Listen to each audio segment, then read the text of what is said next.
Selamat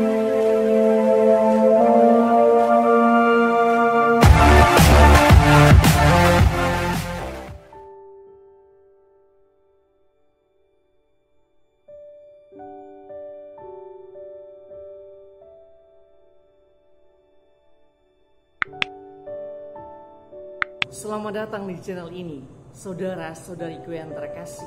Mari kita mendalami APP Pekan ke-6 dengan tema Korban Yesus adalah Jaminan Solidaritas.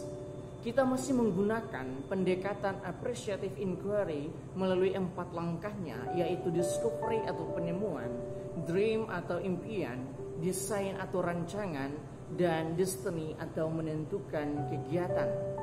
Yang pertama, discovery.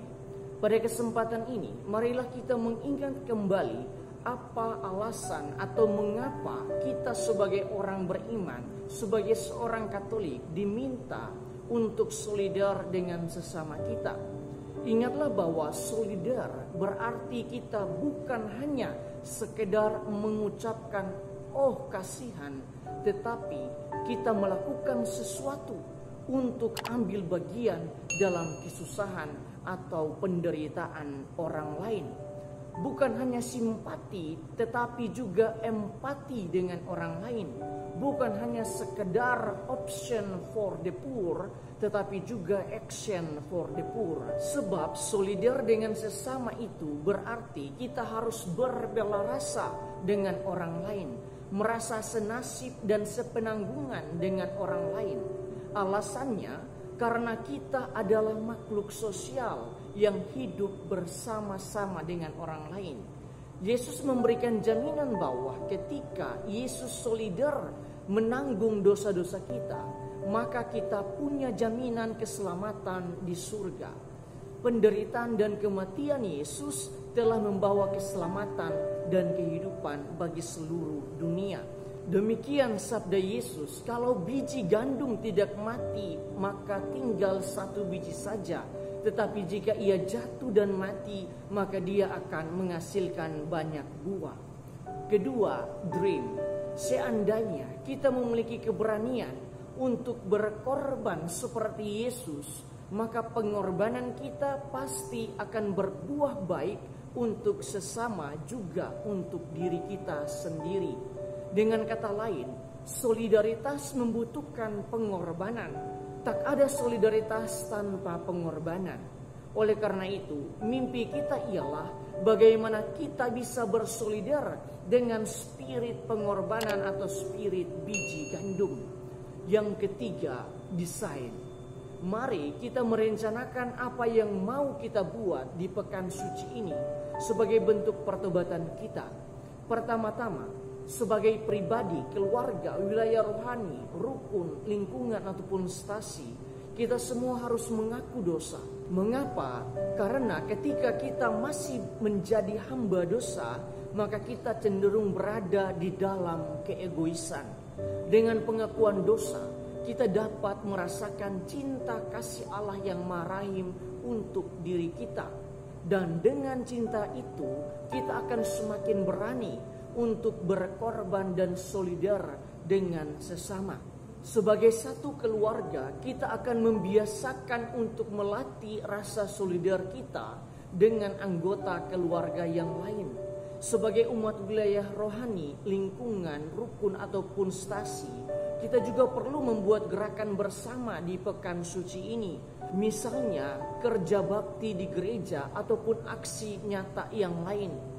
Perlu diingat bahwa solidar berarti ikut ambil bagian dalam kesusahan, penderitaan, dan perjuangan sesama kita. Yesus sudah lebih dahulu mengajarkan kepada kita manusia bagaimana sebenarnya arti solidaritas itu sendiri. Pengorbanan Yesus yang memberikan nyawanya untuk menebus dosa-dosa kita adalah inti dari solidar yang sesungguhnya. Kayu salib merupakan bukti dari jaminan solidar Yesus terhadap kita manusia. Karena itu, kita sebagai murid-murid Yesus juga diajak untuk belajar dari Dia.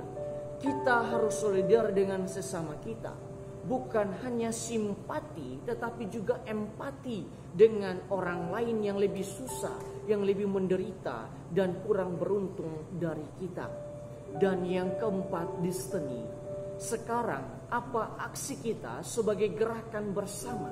Secara pribadi, mari kita melakukan pertobatan diri, khususnya kecenderungan kita yang lebih takut berkorban untuk solidar dengan sesama. Kita diajak untuk lebih meningkatkan semangat pengorbanan di dalam solidaritas. Di dalam keluarga, mari kita saling membantu dalam tugas merawat dan membersihkan rumah. Sebagai gerakan umat, mari kita lebih terlibat dalam persiapan Pekan Suci, mulai Kamis Putih, Jumat Agung, Malam Paskah, dan juga Hari Raya Paskah. Selain itu, kita juga bisa terlibat di dalam kerja bakti, dalam memberikan sumbangan untuk membantu keluarga-keluarga yang membutuhkan. Saudara-saudariku yang terkasih, sebagai penutup saya suka memberikan beberapa remah permenungan, yaitu pertama, Yesus sendiri telah membuktikan solidaritasnya dengan menanggung dosa-dosa kita dan rela berkorban dengan wafat di salib untuk keselamatan umatnya. Oleh karena itu, adalah aneh jika kita mengaku sebagai pengikut Yesus, sebagai murid Yesus, tetapi tidak memiliki sikap solidaritas terhadap sesama.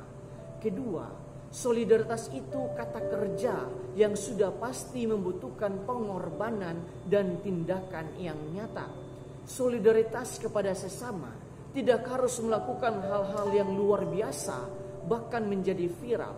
Dengan mendoakan, menghibur, atau membantu mencari jalan keluar dari kesulitan sesama kita, itu juga merupakan bentuk solidaritas, asalkan kita melakukannya dengan tulus dan penuh cinta. Tuhan memberkati kita semua.